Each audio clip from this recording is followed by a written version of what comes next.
awesome to be Now here. let's welcome Chris Fowler. The home of the Allman Brothers, Leonard Skinner. My roots as a Southern rock fan. I'm walking around this morning thinking about the lyrics, the songs that they wrote about this. Really call on a game with Kirk Herbstreit later so on. Exciting seeing one of the best of all time to have ever done it, and you calling, and in my opinion, one of the best rivalries of all time. It is so exciting. That's Two awesome. Greats showing up today. Thank you, man. We were ringside. When you host game day, you don't have to call the game or get to call the game. You're right out in the field watching it unfold, and it's cool to be back here. I think game day was here at the infamous 0-2 night game. It'll be the last night game they ever play in this series, if you remember that one.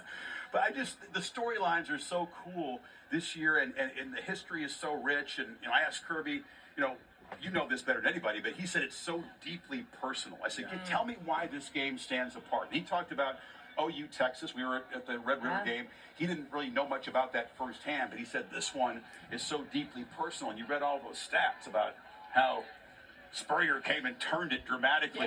And once again, we are live from Jacksonville, Florida. It's pretty cool to be the Georgia coach to turn it back around in the favor of your alma mater. He didn't dispute that. When you say it's personal, we were fortunate playing 12 rivalry games in my time. We went 11-1. That one loss was here to Matt Stafford, AJ Green, and that incredible team in 07. We think about that one way more than we think about the 11. It is just so personal. It's great how everything that happens in this game just gets elevated, right? It just becomes part of the lore. So people remember when somebody drops a pass, makes a catch, throws a pick, misses a tackle. Run, all that Lindsay, stuff. run. Yeah. As you know, there's a Hall of Fame just for this game, right?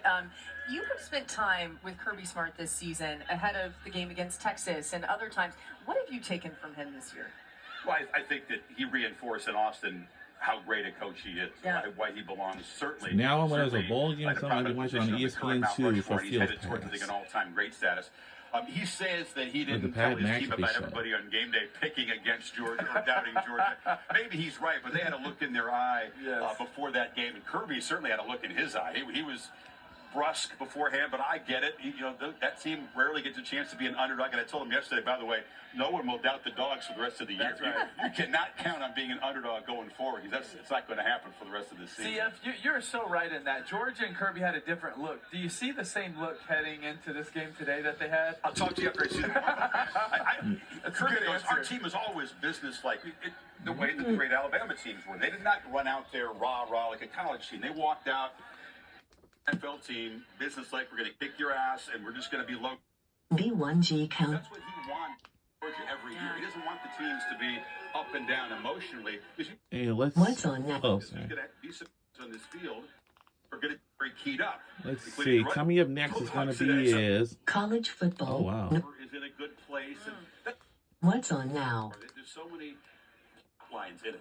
Carson Beck's last Oh. like you 3. in this place. College football. UCLA, Nebraska. Right, so now he gets to play him one more time, and you got ETN. And some of the guys in Florida say he's like a brother to us, but it stung when he left, right? They want to beat him. When he tells Florida fans, hey, I could have been RB2 on a losing team, or go be RB1 and maybe win a natty. That's basically his quote. So how do you not take that personally? You have to. I mean, there's not a bigger rivalry that Florida has than Georgia, and you leave a school and you go to it, and that just makes it even more personal. And as you know, he now leads this Georgia team in rushing. He's a great player. We've seen him used much better. Final thoughts before we let you go. Anything else we should look out for? Well, I think that Florida's got to have a lot of things going right. I think Montrell Johnson not being there is really a tough thing, and I think that he's such an important piece to them, a home run hitter at running back, best pass receiver out of the backfield. Making do without him in there, trying to manufacture long drives is going to be tough. They're going to have to hit some shots. Yes. Georgia's given up some shots, so can Lagway get the ball downfield and make some big plays? A lot has to go right for the Gators. You know that. No doubt. Can't wait to listen to you on your call, brother. We'll see Awesome you to be in here. just a couple hours. Cheers. Thanks for joining us here. Oh, yeah, I'd 3:30 like to Eastern see on him. ABC. Chris Fowler, Kirk Herbstreit, Holly Rowe. Coverage where it counts is brought to you by T-Mobile 5G Home Internet. Let's talk more about those Bulldogs. Jordan, what should we know about Carson Beck? Yeah, I think Bulldog fans may